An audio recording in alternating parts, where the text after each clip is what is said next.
An balma lamɛnnikɛlaw aw salam aleikum aw tulo bɛ arajo Bamako 24 de kana ka bɔ Mali kɔnɔ na minnu bi kan lamɛn jamana fan o fan jamana kɔnɔ ni jamana kɔ kan k'aw bɛɛ lajɛlen foni k'aw koɲuman dɔn aw sɔgɔlen b'aw ka arajo Mali la Bamako 24 min bɛ n'a bɛ kunnafoni latɛmɛ aw bɛɛ lajɛlen tɔgɔ la diɲɛ ma don o don a balimakɛ n'aw denkɛ Abdulaye Kulibali fɛ k'a sɔrɔ ɲɛmaaba n'i y'a sɔrɔ bɛ tali ka jɛjɛ sari la ale bi ka baaraw bɛɛ lajɛlen jateminɛ k'aw foni k'aw koɲuman dɔn faso kɔnɔ ni faso kɔ kan dɔɛrɛ taw ma k'aw sigi ni k'aw ka kunnafoni ma kɔnɔ kunnafoni ni dalilu don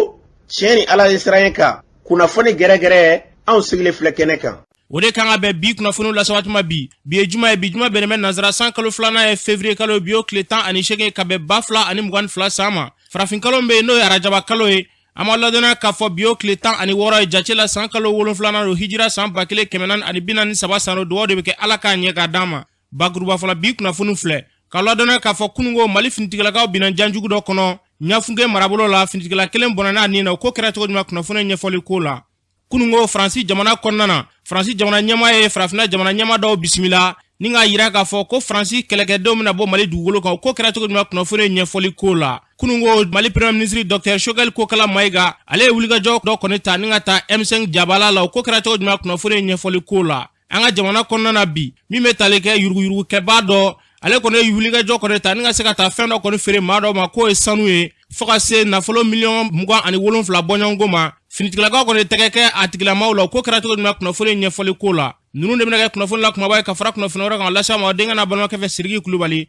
ala k'a ɲɛ k'a d'an ma kunnafoni an b'a daminɛ k'a ladɔnniya k'a fɔ kunungo sɔgɔmada fɛ Mali finitigilakaw bɛnna janjugu dɔ kɔnɔna na ɲafunge marabolo la sunbi kɛrɛfɛlaw la finitigilaka kelen bɔnna ni na ni ka dɔ kɔni jogi kunnafoni y'a yira k'a fɔ ko jadiwale tigilamɔgɔ kɔni ye wulikajɔ kɔni ta ni ka se ka taa mugujugu foronta dɔ kɔni don Mali finitigilakaw kɔni y'o kibaruyaw sɔrɔ u ye wulikajɔ kɔni ta u bɛ se ka taa mugujugu kɔni ni k'a bɔ yen a kana se ka tiɲɛni kɛ cogoya minnu na k'u to baaraw kɔnɔna a yirala ko mugujugu kɔni sera ka foro ni Mali finitigilakaw ye maa kelen bɔnna ni na ni ka maa kelen wɛrɛ ni k'o jogi kunnafoni y'a yira k'a fɔ ko ni wulikajɔ in kɔni kelen kɔfɛ ɲafunge maire fo ka taa se a préfet ma olu kɔni ye wulikajɔ kɔni ta ni ka wele bila duguden bɛɛ lajɛlen ma ko duguden bɛɛ lajɛlen kɔni k'u bolo di ɲɔgɔn ma ka se ka kunnafoniya kɔni di Mali finitigilakaw ma baara kɔni bɛ se ka kɛ cogoya minnu na lakanabaliya o min ɲɔɲɛlen bɛ ɲafunge marabolo kɔnɔna na o bɛ se ka laka cogoya minnu na ni wulikajɔ min kelen filɛ nin ye an bɛ dugawu de kɛ Mali finitigilakaw hali bi u bɛ wulikajɔ min na jadiwale tigilamɔgɔw bi fan o fan f'u ka se ka siri u ka waleyajugu ninnu dan na kunnafoni kɔni y'a yira k'a fɔ wulikajɔ kɔni taamɛ Mali finitigilakaw fɛ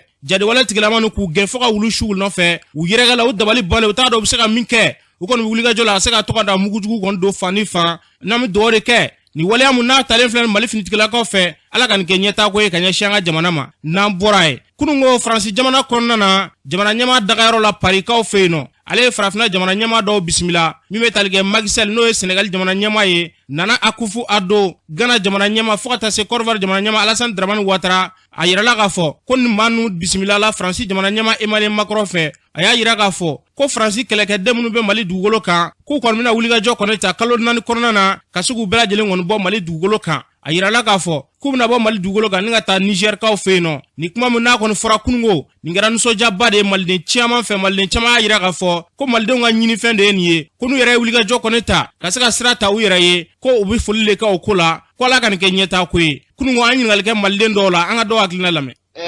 kɔlɔlɔta kɔfɛ ka d'a kan jɛɲɔgɔnya tun bɛ an ni Faransi cɛ sur le plan militaire an y'u wele de kɛlɛ sira kan u kana k'an dɛmɛ bon komi an ma résultat sɔrɔ bon an k'u ka taa bon n'u taara k'a fɔ ko kɔlɔlɔ b'a la kɔlɔlɔ t'a la parce que an y'an tigɛ mana bɔ mɔgɔ wɛrɛw nɔfɛ minnu bɛna se ka an dɛmɛ kɛlɛ la donc ni kɛlɛ kɛra ka ban n'an ye élection ni fɛnw kɛ fɛn min ye la coopération multiforme dans le cadre du développement o ni o jɛɲɔgɔnya o bɛ an ni tubabuw cɛ je crois que dan tɛna kari o la wa an bɛna fana politiki kura ta walasa hali bi o jɛɲɔgɔn min b'an n'u cɛ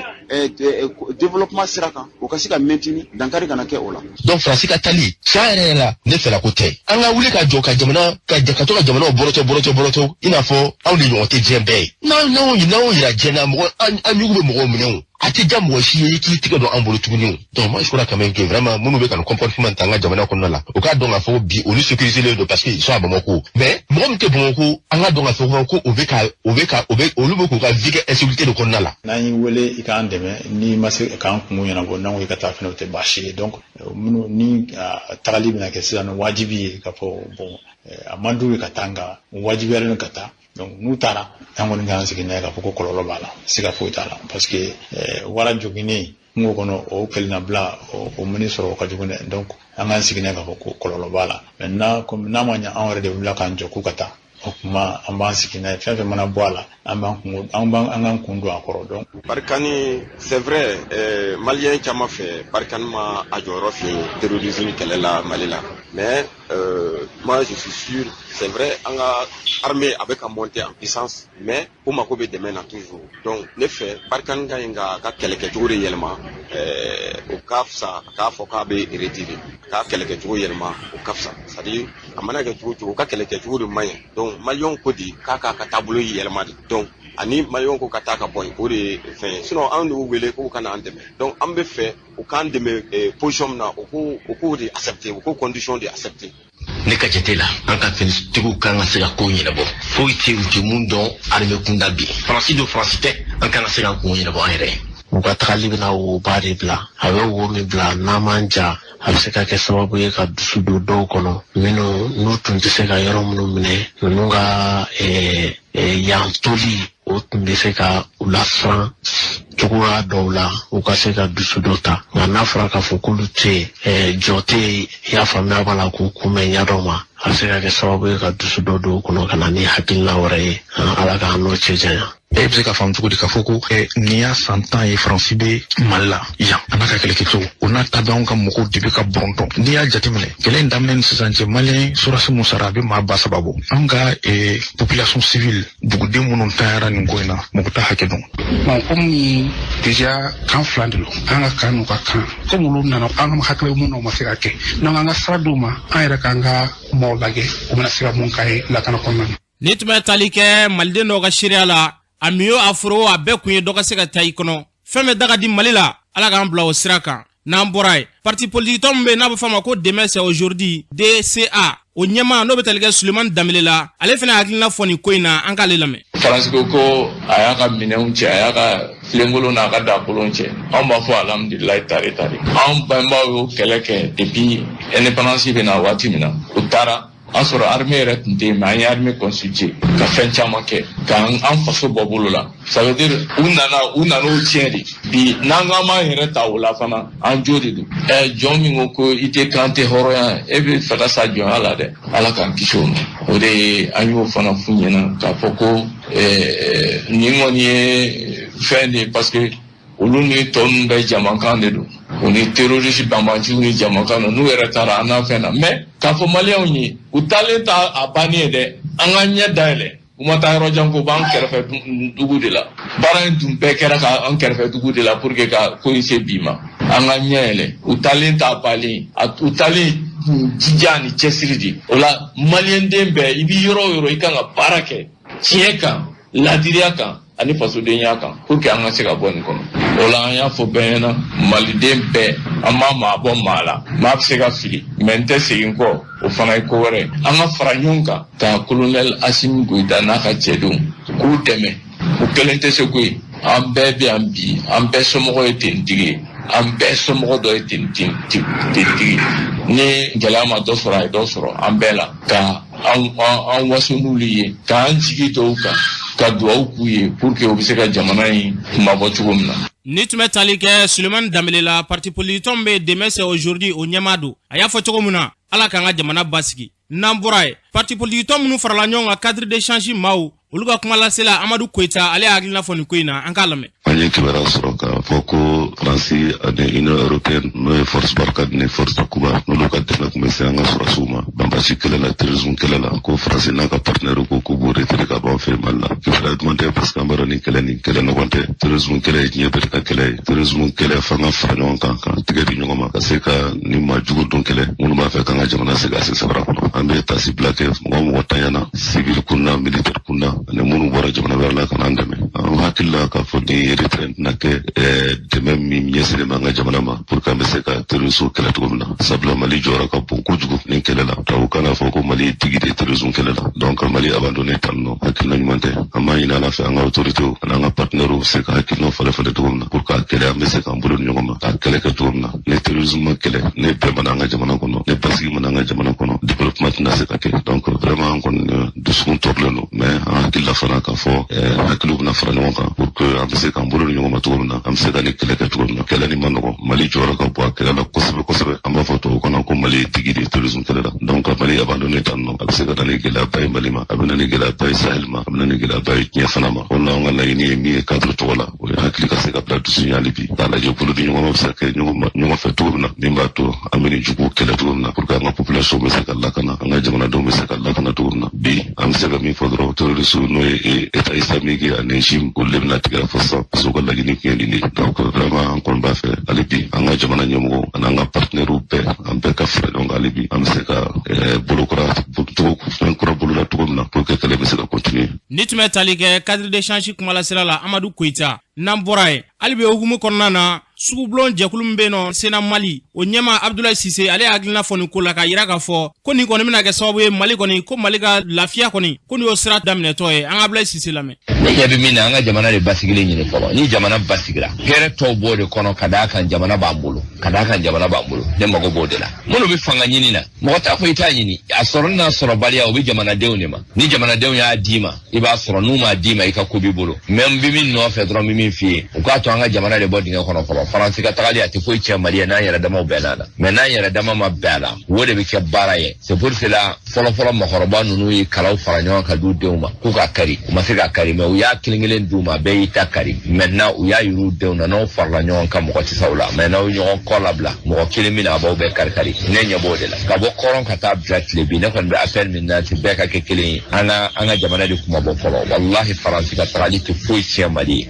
Mali ye an ka da an ka armée la an ka da an yɛrɛbakun na an ka sɔn an ka ɲɔgɔn kɔrɔmatigɛli in de dabila réseaux sociaux ni fɛnw na e ye nin kɛ tan e bɛ ka fɛn dɔw fɔ c'est-à-dire i bɛ ka taa n'i yɛrɛ tɔgɔ n'i ka jamana de n'i ka jamana don affaibli la affaibli la o tura ne ɲɛ b'o de la vraiment ne kɔni min ka di ye an bɛɛ ka don da kelen fɛ an bɛɛ da ka filen kelen fiyɛ ne kɔni ɲɛ b'o de la ni nin banna ne ye commerçant de ye ne bɛ n ka commerce de baara kɛ min ta ye politique a b'a ka politique baara kɛ min ta ye fɛn wɛrɛ ye cikɛ a bɛ taa ka cikɛ kɛ mais an bɛɛ ɲɔgɔn sɔrɔ bi jamana ko kelen min na c'est-à-dire an ka fɛn bɛɛ bila ka jamana in de ta jamana in ka bɔ dingɛ kɔnɔ fɔlɔ n'o bɔra dingɛ kɔnɔ bɛɛ ka ci ka sira fɛ maintenant an bɛ ɲɔgɔn sɔrɔ jamana in de la bɛɛ ka ci ka sira fɛ i bɛ taa min kɛ i bɛ t'o kɛ o b'a sɔrɔ i lafiyalen don mais bi an bɛ yɔrɔ min na misigɛnna tɛ se ka taa ka misi kɛ dɔ bɛ ka taa faga k'a ka misi minɛ a bolo forotigi tɛ se ka taa ka foro la dɔ b'a faga k'a ka foro kɔnɔ e min bɛ ka voyager e tɛ se ka voyager maintenant e mɔgɔ min bɛ fanga ɲini e bɛna fanga ɲini jɔn de kan minnu ɲininka e bɛna ɲini jɔn de kan e bɛna peuple min mara peuple yɛrɛ ti yen nɔ ka d'a kan mɔgɔ si t'a sigiyɔrɔ la bɛɛ bolilen don n'a fɔra bɛɛ ka t'i faso la bi k'i ka taa campagne kɛ jɔn bɛ se ka taa campagne kɛ Faransi tagali tɛ foyi tiɲɛ an ka kɛ kelen ye dɔrɔn an ka ɲɔgɔn minɛ ne mago b'o de la n'o tɛmɛna élection min na ni Ala sɔnna a ma min garijɛgɛ de don o b'i sigi problème t'a la.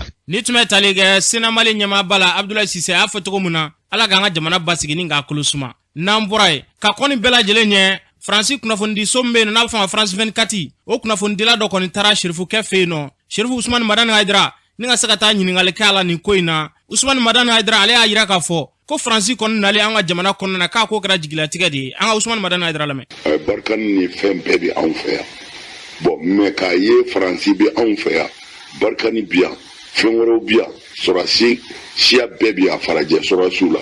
k'a ye olu nana de k'u bɛ Mali bɔ bolo la don o don Mali bɛ ka cogo olu dun balolen don vraiment anw ma solution foyi y'a la olu de bɛ se k'a bɔ yen mais munna olu ma se mais ka sɔrɔ u yɛrɛ ka jamanaw na n'a kɛra bi sini a bɛ dabila n'a kɛra bi sini a bɛ dabila mais anw fɛ yan san joli bɛɛ bɛ ka sa an tɛ ka foyi ye bon an b'a dɔn mɔgɔ min se k'a ban o ye Faransi de ye anw bɛ Faransi de dɔn bon n'a ma ban fana anw bɛ Faransi de dɔn non an bɛ min fɔ u taara u ma taa anw ka jigiya tun b'u kan mais vraiment an yɛrɛ jigi tigɛra parce que i bɛ fɛ i hakili la min b'i dɛmɛ ni a dɛsɛra k'i mago ɲɛ a b'i mɔgɔ jigi misɛnya u taara u ma taa an kɔni jigi misɛnya n y'o de fɔ anw tɛ irisi ko kalama mɔgɔ bɛ se ka kuma irisi ko kan mɔgɔ min bɛ irisi ko kalama an kɔni bɛ an ka sow de kɔnɔ bon an ka gouvernement mana min fɔ anw bɛ da o de la parce que mais u ko irisi mana bon k'a fɔ irisi o tubabu o anw kɔni bɛ mɔgɔ ɲini min bɛ se ka jamana sauver que ça soit a kɛra irisi ye a kɛra chinois ye n'importe qui jamana ka lafiya. Ni tun bɛ tali kɛ Sherifu Usmani Madani Hayidara la a y'a fɔ cogo min na maa o maa bɛ se ka an ka jamana in basigi an mago b'o de la yarabi Ala k'an ka jamana basigi n'an bɔra ye kunungo Mali Premier Ministre Dr Choguel Kokala Mayiga ale ye wulikajɔ kɔni ta ni ka se ka taa M5 jabala la nin ko kɔni kɛra nisɔndiyaba de ye M5 sifinnakaw bolo u y'a kunbɛn ni nisɔndiyaba de ye a y'a yira k'a fɔ ko ni y'a ye ko kabini ale kɔni sigila fanga ɲɛmaya la ale tiga bisimilali dɔ kɛ wale tiga na M5 jabala la dɔwɛrɛ tɛ a kun bɛ jamana ka baara de la jamana ka baara o ni ko caman tɛ ɲɛ ɲɔgɔn fɛ wulikajɔ kun de kun y'o ye ko nka ko bɛn kɛra min kɔni kan kuma ni kuma a bɛna tɔgɔ na M5 jabala la a ye kuma min fɔ yen nɔ kununko an k'a lamɛn. I nana comité stratégique la parce que a mɛnna ne kun tɛ se ka waati sɔrɔ ka na réunion la mais sisan an bɛnna kan dogokun fila o dogokun fila ne bɛna réunion la ne yɛrɛ bɛna réunion présider parce que bi malien kan k'u tɛgɛ di ɲɔgɔn ma yanni ka taa yɔrɔ wɛrɛ la ka jama ɲini fo M5 yɛrɛ kɔnɔ an ka bɛn donc furukufuruku mun tɛmɛna mɔgɔw ni ɲɔgɔn cɛ jeunes ni maakɔrɔbaw dɔ cɛ ani maakɔrɔbaw dɔ olu yɛrɛ ni ɲɔgɔn cɛ an y'o kuma fɔ je crois que a ye ɲɔgɔn faamu i ye min f'u ye baara in a kun bɛ yɔrɔ dɔ la waati dɔ kun sera ni ne kun ma problème personnel audience mɔgɔw ka mago ɲɛ ka rencontre kɛ ka audience di ni ne ko mo bila kan concentrer sur les questions de l'État M5 ye laɲinibaw minnu kɛ ka maliyɛnw to kɛnɛma a fɔlɔfɔlɔ o ye lutte contre l'impunité et la corruption a filanan o ye organe unique pour les élections a sabanan les assises nationales de la refondation a naaninan o ye ka lakanako ka sabati jamana o de ye laɲinibaw minnu kun bɛ M5 fɛ ka M5 to kɛlɛ la ala barika la maliyɛndenw officiaux patriotes sɔrɔla min ye kɛlɛ in dafa waati dɔ tɛmɛna an kuma ɲɔgɔn faamu o bɛ se ka kɛ mais an tilala ka sigi k'a fɔ an b'a fɔ min ma ko les forces du changement minnu ye yɛlɛma labɛn u kan k'u tɛgɛ di ɲɔgɔn ma n tilala k'a f'u ye mɔgɔ minnu bɛ k'an jawuli k'u bɛ taa k'an to yen an bɛna kɛ comme denmisɛnnin fitinin n'i bɛ taama f'i ka bin ka wuli ka taama f'i ka s'i yɛrɛ la n'u tora k'i bolo minɛ don o don e tɛ se ka foyi kɛ u k'an to yen an b'an yɛrɛ ta an kun m'a fɔ mɔgɔ si ka taa mais mɔgɔ min ko k'a tɛ to yan fo an ka kɛ a jɔn ye a ka jɔn ye an tɛ sɔn ma an tɛ mɔgɔ si bali a tɛ mɔgɔ min y'a fɔ k'ale bɛ taa an b'an yɛrɛ ta an b'an ka jamana mara an ka mali hɔrɔnya n'a danbe ka sigi a ma donc force de changement kan k'u tɛgɛ di ɲɔgɔn ma n nana o kuma de fɔ M5 kɔnɔ. ni tun bɛ tali kɛ mali premier ministre la Dr Choguel Kokala Mayiga yarabi ala k'an ka jamana basigi n'an bɔra yen faransi jamana kɔni kɛlen ka ni laseli in kɔni kɛ k'a yira k'a fɔ k'u bɛna taa ka bɔ mali kɔnɔna na ni bɛ tali kɛ mouvement yɛrɛwolo debout sur le rempart olu jɔyɔrɔba kɔni bɛ nin ko in na olu y'a yira k'a fɔ ko faransi k'a ma taa yɛrɛ ma dɛ k'olu y'a gɛn de kununko kelen na u ye déclaration kɔni kɛ ko sibiri don n'o bɛ tali kɛ sini yɛrɛ ma k'u wele kɔni bila mɛ maliden bɛɛ lajɛlen ma min ye faransi tagali ye o nisɔndiyaba k'u bɛ t'o kɛ mali ka yɛrɛma hɔrɔnya dukɛnɛba la ko maliden bɛɛ lajɛlen kɔni welelen don an ka basaro sila lamɛn. an ye kɛlɛ dɔ de daminɛ san caman ka se bi ma i b'a ye k'a fɔ ko yiri turula san caman kɔnɔ bi yiri bɛ ka commencer k'a den a den dɔ ye mun ye n'an ko ko faransi ka taa ni faransi yɛrɛ u m'a fɔ k'u bɛ taa an y'u gɛn an y'u gɛn donc hakilina kɔnɔna de la an ko bon an ye kɛlɛ kɛ mɔgɔw datugura mɔgɔw sen karila mɔgɔw dɔw ka baaraw tiɲɛna donc nous pensons aujourd'hui que ni victoire dɔ de an bolo ni étape dɔ de fana ye an ka kɛlɛ la quoi a yira maliyɛn bɛɛ la c'est à dire que aw ye hakilina dɔ de ta wagati kɔnɔ k'a fɔ k'aw bɛ fɛ k'aw yɛrɛ ka yɛlɛma hɔrɔnya ta k'o yɛlɛmayɔrɔ fana tɛ ta k'a sɔrɔ maa b'aw ka jamana la maa minnu mun nana ni hakili wɛrɛw b'a la ni min y'u diya n'u b'o k'aw ka jamana kɔfɛ donc bi k'a fɔ jira k'a fɔ ko o mɔgɔ ninnu bɛna ta anw bolo o ye donba de anw bolo o ye fɛti don de o kama de an kɛlen ka wele bila maliyɛn bɛɛ lajɛlen ma maliyɛn cɛ ni muso mana kɛ mouvement na yɛrɛwolo kɛlen ka wele bila bɛɛ ma an ka bɔ samedi don le 19 14h an mana dumuni kɛ an ka ɲɔgɔn sɔrɔ 14h n'a ala sɔnna ma ka nin yira k'a fɔ faransi ma ba ye i nana a ma diya an ye i bɛ taa fana a diyara an ye donc i kan bɛ i ba ye kuma t'a la fasoden jama de ko ko t'i fɛ i dan jira faso in ko la i ko sécurité ma se ka sécurité d'anw ma u ye sira fɔ i nana fɛn fɛn kama ma se ka kelen waleya donc aujourd'hui peuple malien ko k'i ka taa i taara Dieu merci an b'an ka ɲɛmɔgɔw fo ɲɛmɔgɔ minnu fana ye anw hakilina ta k'o don ba la ka baara kɛ ni o ye donc yɛrɛwolo tɔgɔ la maliyɛn bɛɛ welelen don samedi don ni ala sɔnna ma an ka bɔ i n'a fɔ jamakulu ka vibration ba kɛ ka yira ninnu na k'a fɔ ko peuple malien déterminé don et que n'u taara fana nous allons rester vigilants ni étape dɔ de an ka kɛlɛ kɔnɔ an ye victoire dɔ sɔrɔ donc faransi i ni ce i ka taa anw sɛgɛnna an ka man ka yɛlɛma hɔrɔnya fɛ yɛrɛwolo ye nin kɛlɛ in kɛ an ye étape dɔ gagné donc wele bilalen don maliyɛn bɛɛ lajɛlen ma. ni tun bɛ tali kɛ basaro sira la yɛrɛwolo debout sur le rempart tɔnden dɔ don wele kɔni bilalen don bɛɛ lajɛlen ma sini ko ka se ka taa nin nisɔndiya in kɔni kɛ mali ka yɛlɛma hɔrɔnya dukɛnɛba la yarabi ala ka nin kɛ ɲɛtako ye ka ɲɛsin an ka jamana ma n'an bɔra ye parti politique tɔ minnu kɔni farala ɲɔgɔn kan k'a yira k'a fɔ ko marisi kalo tile 25 k'olu tɛ fanga kɔni lakodɔn bilen an ye ɲininkali kɛ maliden dɔw la olu hakilina ye jumɛn nin ko la an k'u lamɛn. jamana kɛlɛ bɛ banban mo be nyaa va na ji la kiri jigi an ga to fo jamani be lafiya na ne to play kem mo wo play kem sa play Treseni Lema, Nessa for Jamaica, Yamadon Kosele, Nana Saluko, Massa, Asimiti Boy, Urumasi, Miu Sigan Bafo, Besides Junior, Ninda Mamanda by $1. And the weekend, never say, not Jamaica.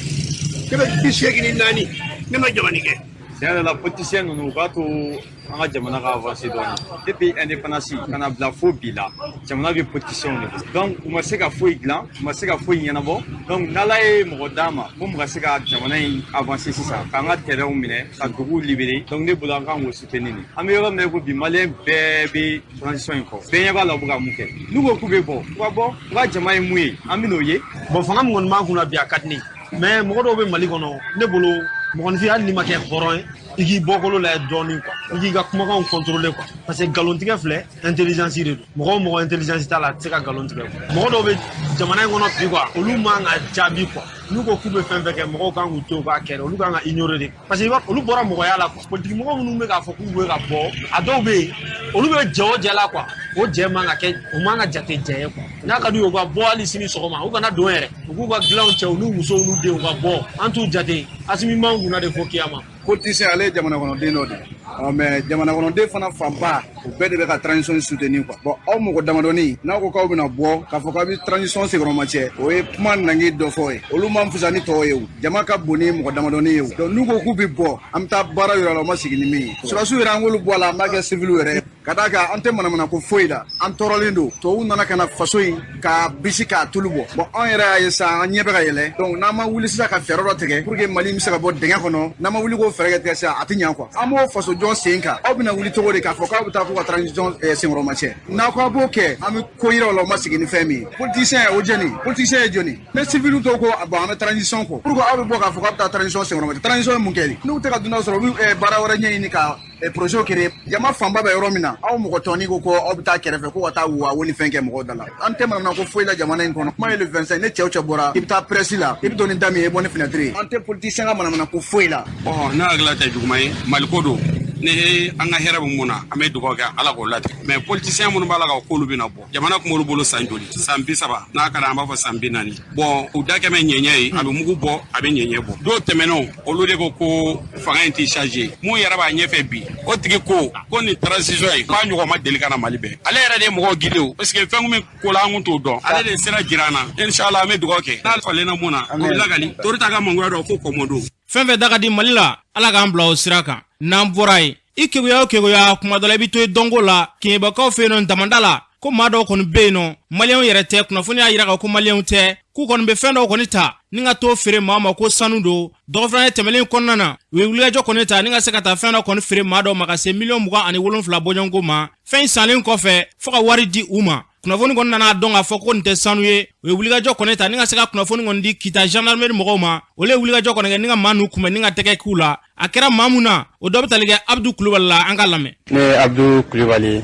ni sigero beneno Bamako sera kroma sanu barala am tuknolu no feni sanu bara yo domaine kono bon fo bi amega an debure ala kaseka do soro anyere ka an dogonu do black ke ba marala do be kay marala do be sigaso marala donc uluba nyini laba ka asama ma centre ville la en fene ba a fen ka anta soro ala don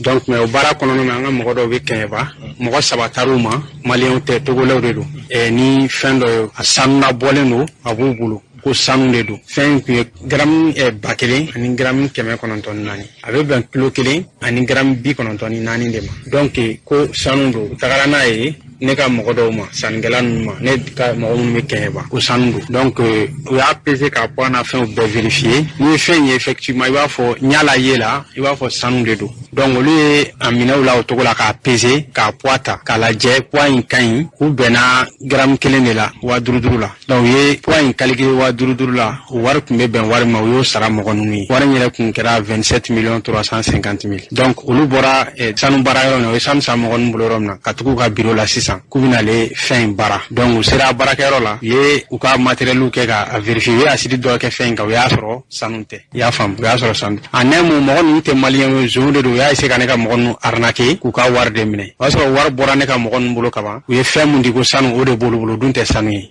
bon ne min fana y'u baara kɛ ɲɔgɔn ye Bamakɔ ni ne de y'u bila kana Kɛɲɛba ko in kɛra dɔrɔn olu yɛrɛ fana ye ne wele ka cikan fɔ ne ɲɛna bon an fana ye faamaw wele polisiw gendarmew sera kan ka mɔgɔw ladɔnniya kibaruya la ala barika la Kitakaw ka gendarmew sera k'u tigɛ da o kan n'u ka wuli ka jɔ an ye information ni fɛnw d'u ma description d'u ma mɔgɔ ninnu na donc u y'olu jateminɛw kɛ Kitakaw sera k'u tigɛ da o kan Sebekɔrɔ poste la u ye mɔgɔ ninnu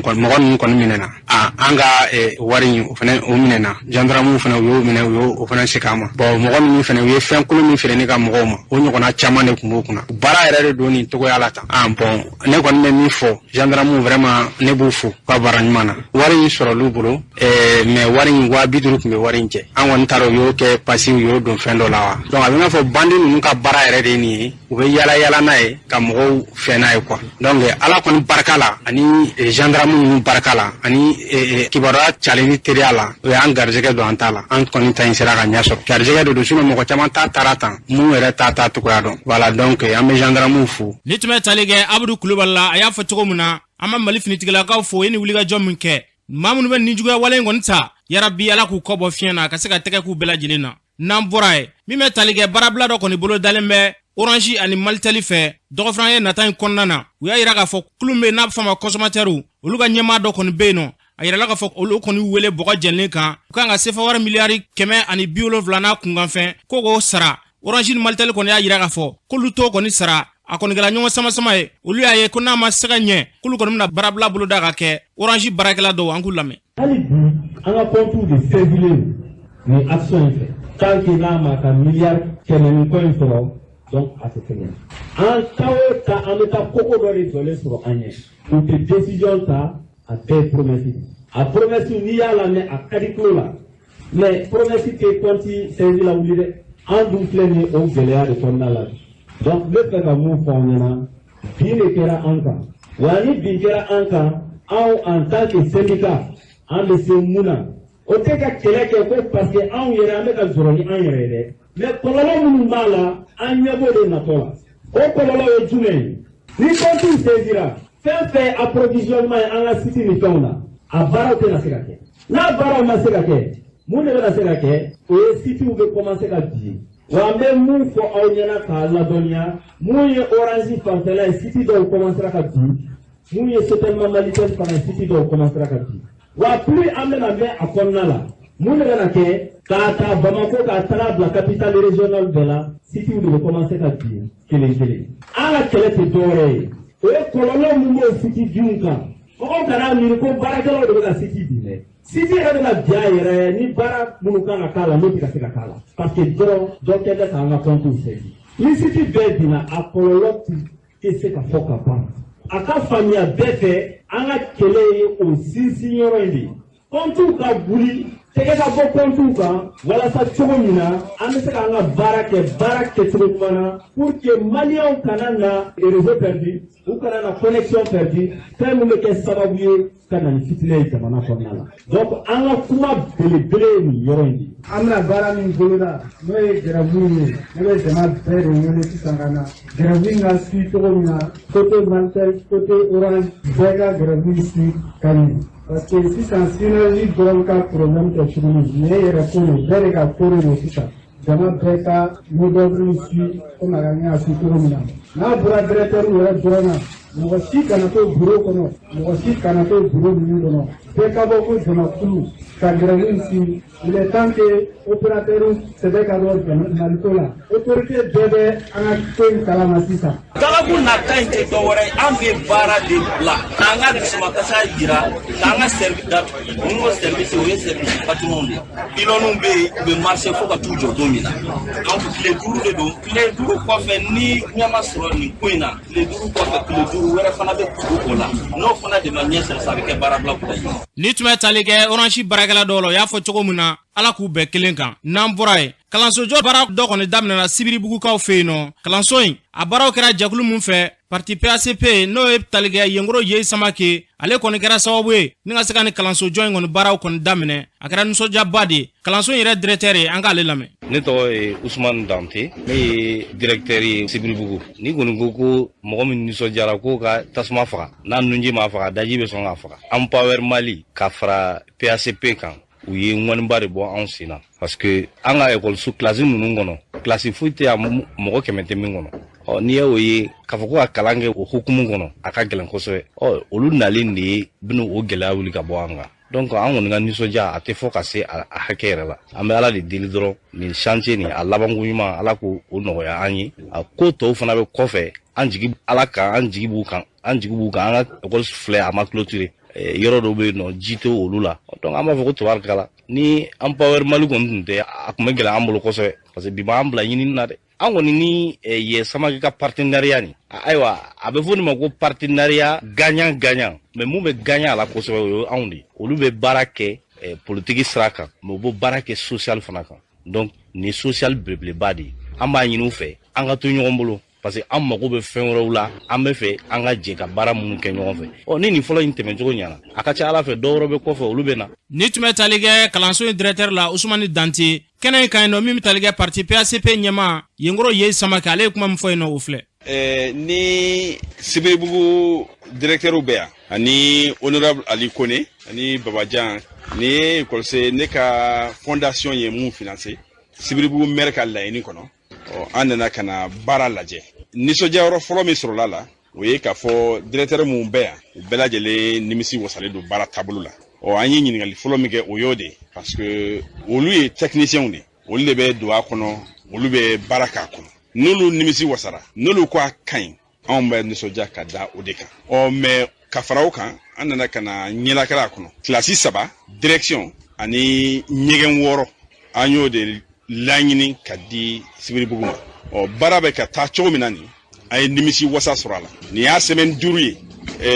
contrat kɛra tile 90 kan n'o ye 3 mois ye mais an bɛ cogo min na nin a ka ca Ala fɛ a tɛ tɛmɛ kalo 2 kan o ye an sago ye sabula denmisɛnninw tun yɛrɛ kan ka don Karatabugu kɔnɔ Ala ni kilasi dɛsɛ ma nka directeur ye fɛɛrɛ wɛrɛ sɔrɔ k'u recaser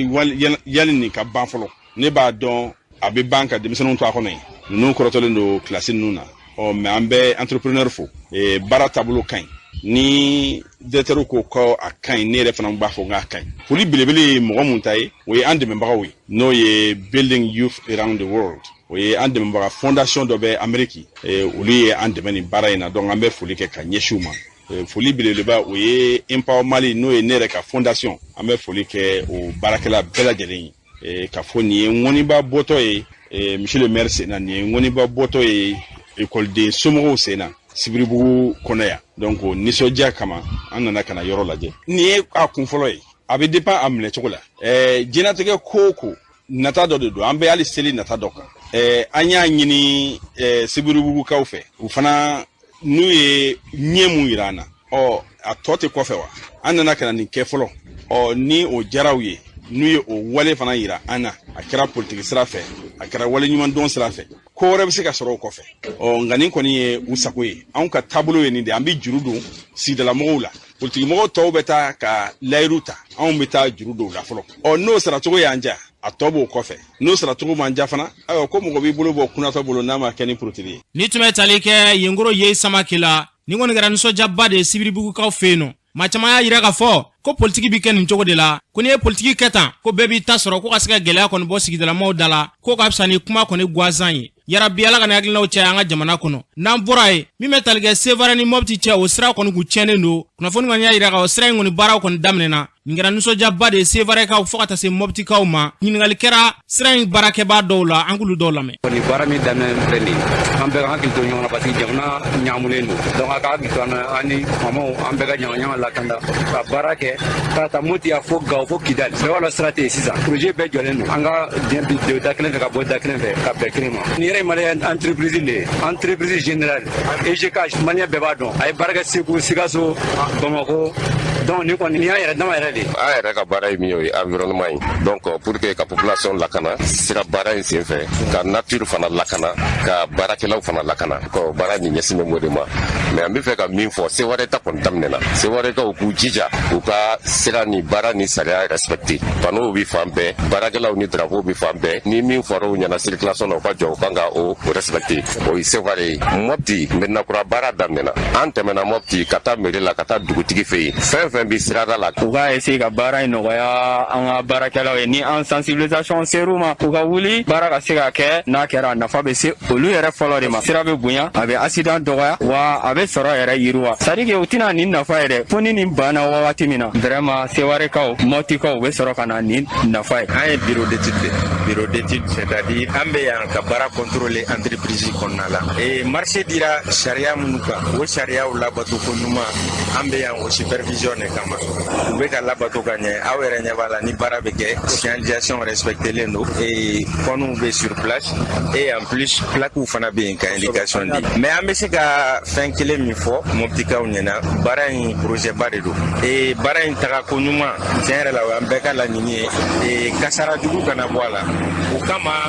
baara kan ka kɛ an bɛ dugu kɔnɔna min na ni signalisation bɛ yen vraiment sira in usager u ka signalisation respecté a ka na baara gɛlɛya bon cɛ n'a daminɛ la o de bɛ ka ko gɛlɛya dɔɔni sinon à part ça problème foyi tɛ baara in na. Ni tun bɛ tali kɛ Sevare sira baarakɛla dɔw la yarabi ala ka na hakilinaw sabati ka ni ɲɔgɔnna caya an ka jamana kɔnɔ. N'an bɔra an bɛ taa jamana kɔ kana na Umu Danbele mun b'e bolo. Karamɔgɔ Sidiki an bɛ taa Côte d'Ivoire jamana kan. Côte d'Ivoire jamana kuntigi Alassane Dramane Ouattara a y'a lase arabadon k'a jira ko Faransi sɔrɔlasiw tɛna ta ka bɔ Sahel jamana kɔnɔ nka k'u b'u ka baaraw yɛlɛma ni an ka Mali jamana ye. A y'a jira fana k'u ka laɲini tɛ ka degun lase Mali jamanadenw ma. N'an bɔra an bɛna Faransi jamana yɛrɛ kan. Faransi jamana kuntigi Emmanuel Macron a y'a jira ko ni sɔgɔmada fɛ ko barikani ni takuba sɔrɔlasiw k'u bɛna taga ka bɔ an ka Mali jamana kɔnɔna la nin waati in na. O y'a sɔrɔ ɲɔgɔn samasamaw bɛ sen na. A kɛra u ka jere kɛnɛ kan G5 ani Faranfina jamanaden dɔw ni ɲɔgɔn cɛ a kɛra Faransi jamana kan Faransi jamana ɲɛmayaso yɔrɔ la n'an bɔra an bɛna Niger jamana kan Niger jamanadenw bɔra dɔgɔ furancɛ tɛmɛnen na ka bɔlɔ furancɛ minɛ k'a jira u ka jamana kuntigi Mohamed Bazoum na k'a ka walan sɛmɛ ni waati in na a bɛ wagati jan bɔ Niger jamanadenw tun bɛ ka nin waleya in laɲini n'an bɔra an bɛna Ghana jamana kan nin ye cɛlaka dɔ ye n'a si bɛ taga san 54 na homme d'affaires don a n'a terimuso n'o fana si bɛ taga san 18 na o n'a ba ni cɛkɔfɔlɔ in ye Ala minɛ ka asiriji ta k'a bɔ nunu maa fila in kan nka an bɛ wagati min na k'u fila si ni ma to a la waleya in dalen finitigilakaw kulu kan u ye sɛgɛsɛgɛliw bolo da ka ɲɛsin ni cɛkɔfɔlen ma k'a ɲininka a y'a jira k'a fɔ k'a bɛ taa jurusala la nin waati in na sɛgɛsɛgɛliw bɛ sen na Ghana jamana kan karamɔgɔ Sidiki an tun ye min sɔrɔ ni kun ye dɔ ye. Umu Danbele y'a fɔ cogo min na yarabi ala ka furabɔ ni sugu bɛɛ lajɛlen kɔni ka woro ɲɛma tɛgɛ ka se ka k'u la maa bɛ ŋaniya juguya kɔni ta k'i ma ɲɔgɔn sɛgɛrɛ ala k'i ŋaniya segin i yɛrɛ ma